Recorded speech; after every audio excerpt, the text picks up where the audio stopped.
Assalamualaikum warahmatullahi wabarakatuh. Salam sejahtera untuk kita semua.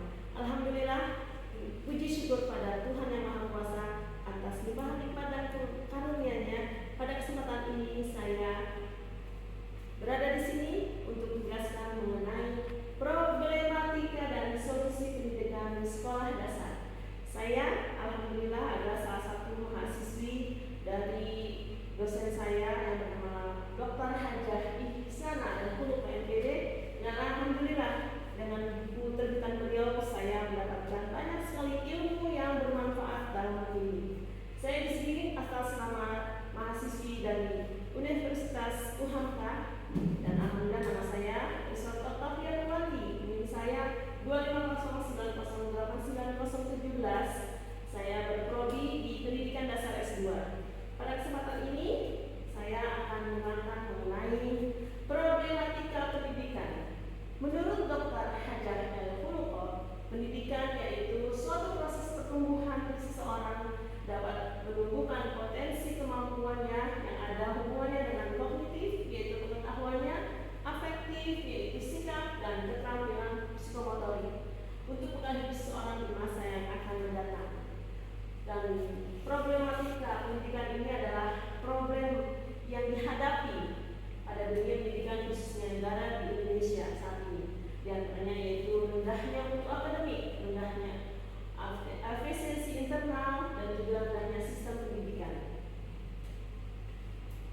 Masalah pokok pendidikan di Indonesia yang pertama adalah masalah pemerataan pendidikan.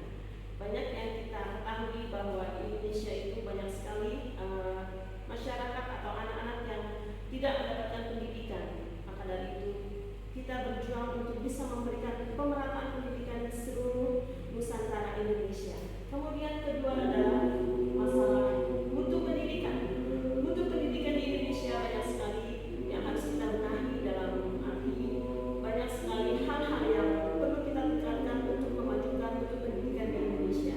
Kemudian masalah yang ketiga adalah masalah efisiensi pendidikan. Banyak sekali pendidikan yang ada di Indonesia belum memiliki efisiensi yang sangat akurat dan sangat baik. Maka dari itu kita berjuang untuk bisa memberikan efisiensi terbaik untuk pendidikan yang ada di Indonesia. Dan masalah yang keempat adalah masalah relevansi pendidikan. Dengan adanya relevansi itu kita akan kaitkan mulai dari pendidikan yang mereka dapatkan dengan dunia pekerjaan harus saling berkesinambungan dan harus saling mengaitkan satu dengan lainnya. Di sini juga ada solusi pemecahan masalah dari problematika pendidikan di Indonesia. Yang pertama adalah peningkatan kualitas dan kesejahteraan guru. Ya, guru adalah ujung tombak pendidikan. Tanpa seorang guru, pendidikan yang ada akan mendapatkan kesia-siaan atau tidak mendapatkan tujuan yang efektif, tujuan yang tidak sesuai dengan sasarannya. Ya, di sini banyak sekali ya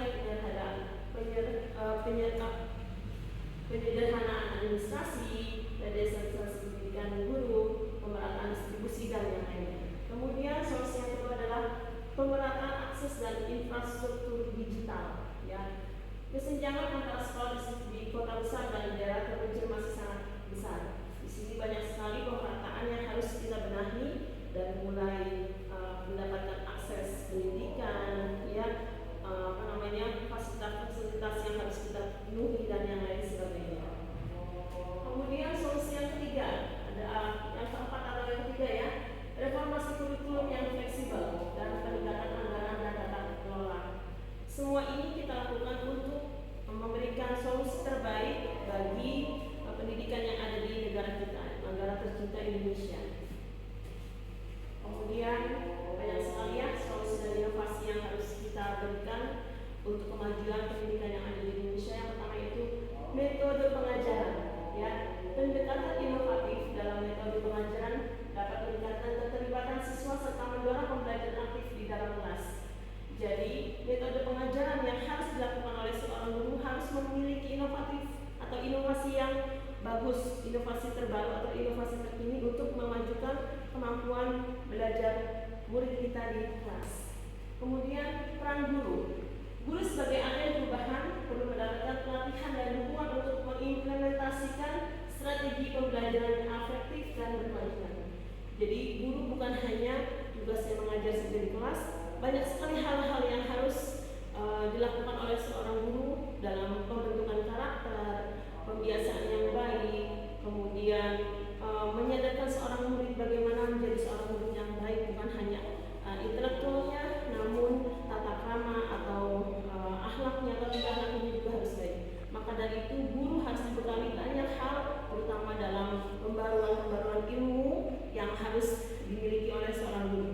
Dengan adanya pelatihan-pelatihan, dengan mengikuti kegiatan-kegiatan yang bisa menambah wawasan guru, itu akan sangat berpengaruh untuk seorang guru dalam mencetak generasi Indonesia yang unggul dan sangat berkualitas. Kemudian teknologi dan keterlibatan. Pemanfaatan teknologi dan keterlibatan orang tua dalam proses belajar mengajar dapat memperkuat dukungan yang diterima siswa dalam meningkatkan hasil belajar. Jadi antara guru dan orang tua juga harus saling bekerja sama dalam peningkatan mutu pendidikan di Indonesia. Terima kasih dari saya. Assalamualaikum warahmatullahi wabarakatuh. Sampai jumpa.